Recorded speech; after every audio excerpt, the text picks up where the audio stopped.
Good evening to you all once again to our virtual teaching. We are gradually coming to an end with the Trans-Saharan trade, but today we are going to look at one important aspect of the trade. And last week we looked at some of the articles of the trade, and we also looked at some of the trade routes that emerged through the trade. And basically we are looking at the dangers today. We are looking at the dangers or problems encountered by the Trans-Saharan traders. You know, the trade took place on the Sahara, and so what were some of the dangers, what were some of the problems that the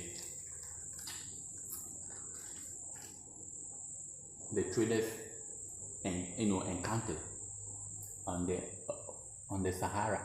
So this is what we are going to look at. So let's take a look at our objectives. By the end of the lesson, you should be able to discuss the problems encountered by the Trans-Saharan traders. So what were some of the problems that the Trans-Saharan traders encountered on the desert? And I hope you can begin to think about some of them. So dangers or problems encountered by the Trans-Saharan traders. One challenge was the frequent shortage of food and water. And you should understand why there was frequent shortage of food and water, right? Because the trade occurred on the Sahara. And on the Sahara, I wonder where they were going to get food. I wonder where they were going to get water. There is no water or stream or river in the Sahara. And so they frequently, were in shortage of food and water.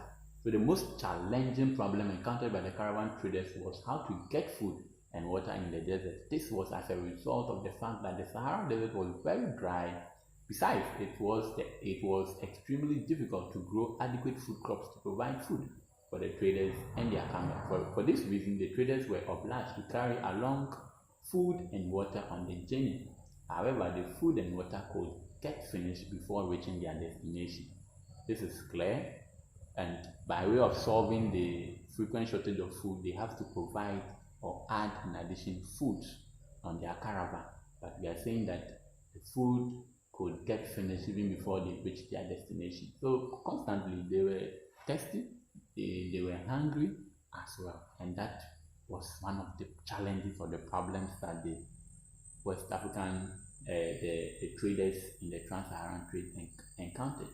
Again, the traders also faced mugging and harassment. Another danger faced by the traders on their journey to the Sahara Desert was the risk of mugging or attacks and harassment. For example, the desert tribesmen known as the Tuareg used to attack and rob the traders of their valuable goods whilst passing through the territories. So when you are passing through the territories of the Tuaregs, they will normally harass you and attack you. And this is common to normally traders, those who go to trade. Even our mothers, sometimes they are attacked by armed robbers.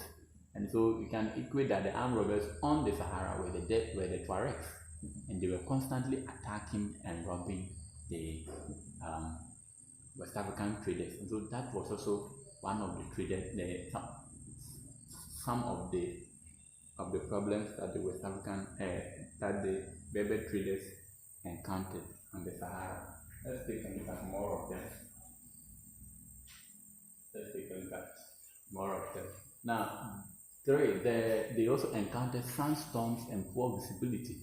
And for you to be able to understand this problem of sandstorm and poor visibility, I would want you to Google sandstorm in YouTube, and you will see how sandstorm looks like, and then you'll be able to appreciate this problem. So the Sahara Desert appeared too horrific. The place experienced sandstorms that were very severe and could easily make one go blind, because the sun will come on you like somebody has scooped the sand and is pouring it on you. The wind carries the sand like that. This is not the normal dust that we see here. This is sand. When this happened, it made it quite difficult for traders, and some of them, they missed their bearings. Some of them, they missed their direction because they use bearings. So they missed their direction because of poor visibility, because they can't see. And it was therefore advisable for the traders to suspend their journeys until after the rains, where sandstorm experience will be less likely. You understand? So in order to avoid some of these dangers, that is why they embarked on the journey right after the rains have stopped, because by then there will be less rainfall. And look at the images there. That is a desert. I'll zoom it later for you to see, and you will realize that all what you see there are sand. Now 4 was also the challenge of accommodation. They keep on walking and looking on the desert. As you have in the image there is no house, there is no hut, there is nothing there. So accommodation also became a challenge. You can't walk in the sun all day and not rest. Even if you want to rest, where were they going to rest? So accommodation also became a problem. And the traders were also encountered by the problem of having a place to lay their heads. They travel long distances without any village or town in sight where they could rest or lodge for some days. So that also was a huge problem for them. Another challenge included the loss of direction. Sometimes they could lose their direction as a result of the sandstorm.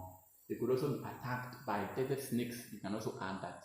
In the desert, in the sands that you see there, sometimes there were a lot of snakes over there. Scorpions are also there. They could also be attacked by scorpions and desert snakes.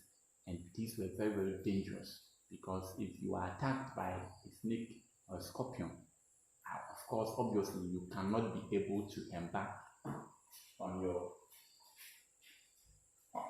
trip. And there wasn't any medication also. So this is a desert, image of a desert, and all this you see is sand. You can easily bury yourself in this thing here. You can easily bury yourself. You can bury you here. It is just sand. Okay. So you can appreciate the dangers on the desert. And this is a Tuareg or a Berber trader with a camel, and you see how they dressed with the veil. So they dressed to cover their face, and everything, so that the sun will not get into them. So they cover all their faces. Good. So we bring our lesson today to an end. This was quite a very short lesson, and I hope we'll read much more on the problems that the Berbers encountered. Good. We shall meet again. Subscribe to the channel, and let's meet again some other time. Bye.